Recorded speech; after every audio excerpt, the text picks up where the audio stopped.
Bismillahirrahmanirrahim. Assalamualaikum warahmatullahi wabarakatuh. Alhamdulillah, alhamdulillahirabbil alamin, wassalatu wassalamu ala asyrofil anbiya'i wal mursalin wa ala alihi washabihi ajma'in, amma ba'du. Pertama-tama marilah kita panjatkan puja dan puji syukur kehadirat Allah Subhanahu wa taala yang telah memberikan kita nikmat iman, Islam dan kesehatan sehingga kita bisa berjumpa lagi di Ramadan tahun ini.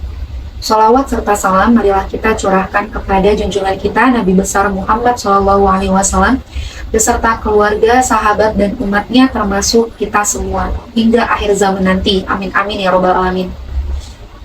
Teman-teman yang dirahmati oleh Allah, sekarang kita hidup di era digitalisasi di mana informasi-informasi bisa diakses dengan mudah, dengan cepat, dan dengan bebas. Muncul sebuah fenomena psikolog yang sering disebut FOMO. Fenomena ini sangat erat kaitannya dengan generasi muda saat ini. FOMO ini sering disebut sebagai sebuah perasaan takut akan tertinggal dengan tren-tren yang sedang berlangsung. Nah, seperti yang kita ketahui, pada tahun-tahun belakangan Ramadan ini itu ada beberapa hal yang sedang viral.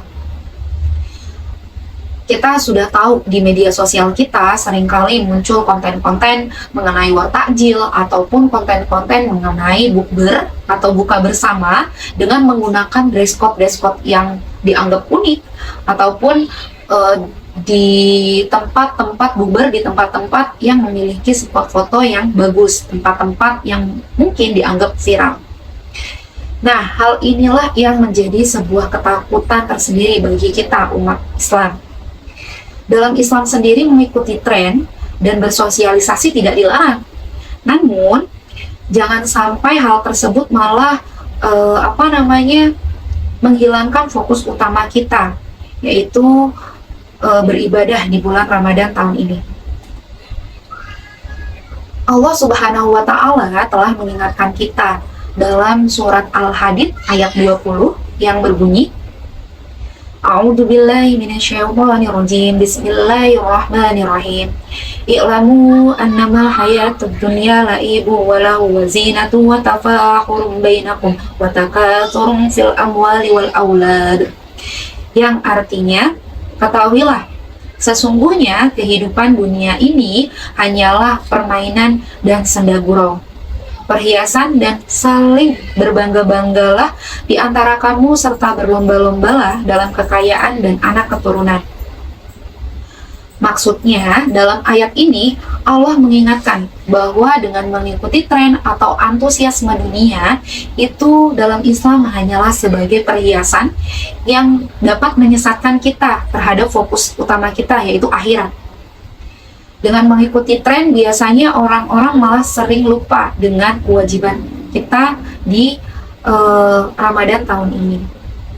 Justru dengan hal tersebutlah maka kita sebagai muslim dan muslimah yang cerdas harus memiliki penyeimbang antara mengikuti tren dan menjaga kualitas ibadah kita.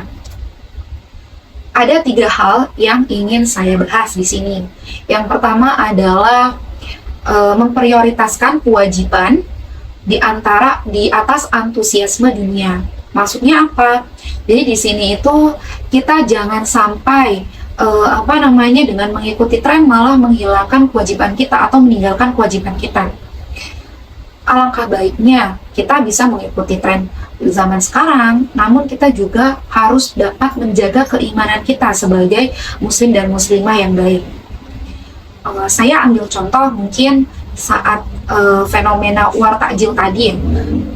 War takjil ataupun buka bersama, biasanya kita malah meninggalkan ibadah sholat. Contohnya saat makanan yang viral tadi, makanan yang sedang viral ini berada di suatu tempat yang jauh dari tempat tinggal kita, ataupun misalkan tadi tempat bukber ini jauh dari tempat kita, malah justru kita meninggalkan sholat asar, ataupun karena ingin mengikuti tren dari bukber ya, kita membuat konten-konten yang ada di TikTok mungkin atau di media sosial kita, dan membutuhkan waktu lama sehingga kita meninggalkan sholat maghrib ataupun sholat tarawih. Jangan sampai hal tersebut malah merusak ibadah atau kualitas ibadah kita di bulan Ramadan ini. Yang kedua yaitu bersifat berlebihan. Hindari bersifat berlebihan. Maksudnya bagaimana? Dengan mengikuti tren biasanya malah mendorong sifat konsumtif kita sebagai manusia. Saat kita ingin menjaga eksistensi kita di media sosial, kita malah membeli berbagai makanan yang viral untuk hanya diupload di media sosial kita. Nah, hal ini malah justru menimbulkan sifat pemborosan. Ataupun contohnya misalkan saat bukber, kita memerlukan dress code tertentu, terus kita membelilah baju yang sudah ditentukan, dan bahkan ini berulang sifatnya. Misalkan kita dalam satu bulan itu bukber atau buka bersama 4 kali. Apakah mungkin kita harus membeli 4 baju yang memiliki menjadi dress code sendiri-sendiri dalam kegiatan bukber tadi? Nah, ini malah jadi mendorong sifat pemborosan dalam diri kita. Padahal saat Ramadan itu kita dilatih untuk bersifat sederhana dan menjunjung empati. Dalam sebuah hadis qudsi, Rasulullah SAW bersabda bahwa Allah berfirman, yang artinya itu makan dan minumlah, tetapi jangan berlebih-lebihan. Sesungguhnya Allah tidak menyukai orang-orang yang berlebihan.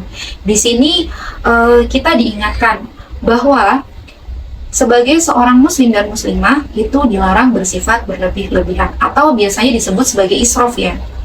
Nah, mungkin yang terakhir itu sebagai penyeimbang kita di bulan Ramadan ini, kita harus meluruskan niat kita, jaga niat kita dan jauhi riya, dan jauhi sifat riya. Karena biasanya saat Ramadan seperti ini kita melihat nih tren-tren di media sosial kita yang mengupload kegiatan ibadah kita seperti tadarus mungkin, atau mungkin saat sholat tarawih kita menguploadnya di media sosial kita hanya demi mengikuti tren atau menjaga eksistensi kita di media sosial. Hal inilah yang ditakutkan menjadikan atau merusak niat utama kita. Saat mengupload atau saat melakukan ibadah atau menguploadnya ke media sosial, mungkin ada niat kita itu untuk memotivasi teman-teman kita yang ada di sekitar kita. Atau coba cek kembali hati kita, apakah niat utama kita tersebut untuk memotivasi teman-teman kita, atau malah justru kita memiliki niat khusus agar bisa dipuji oleh orang lain. Wah, si A ini tadarus ya di bulan Ramadan, rajin tadarusnya, atau misalkan wah sholatnya rajin ya. Nah, jangan sampai hal yang harusnya menjadi ladang ibadah kita malah menjadikan kita merugi ya. Jadi ketika niat kita malah dirusak dengan sifat kita yang tadi mengarah ke arah riya, jadi kan pahalanya berkurang.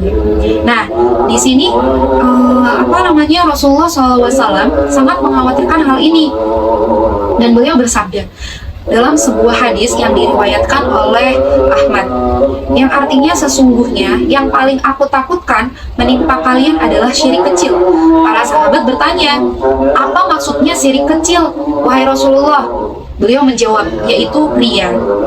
Nah, sudah jelas bahwa ketika niat kita yang awalnya untuk memotivasi atau niat kita yang awalnya untuk ibadah yang malah justru mengarah ke riya, ini sudah termasuk perbuatan syirik. Anak-anakku sekalian yang dirahmati oleh Allah, menjadi pribadi yang modern dan mengikuti zaman itu baik, asalkan nilai-nilai keimanan tetap menjadi fondasi utama kita. Jangan sampai kita menjadi orang-orang yang merugi orang-orang yang hanya mengejar eksistensi di dunia manusia, namun kehilangan nilai-nilainya di hadapan Allah Subhanahu wa Ta'ala.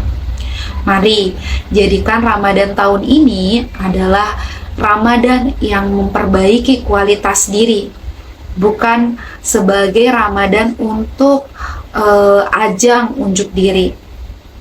Semoga Allah Subhanahu wa Ta'ala menerima semua amal ibadah kita. Akhir kata, barakallahu fi lakum. Wassalamualaikum warahmatullahi wabarakatuh.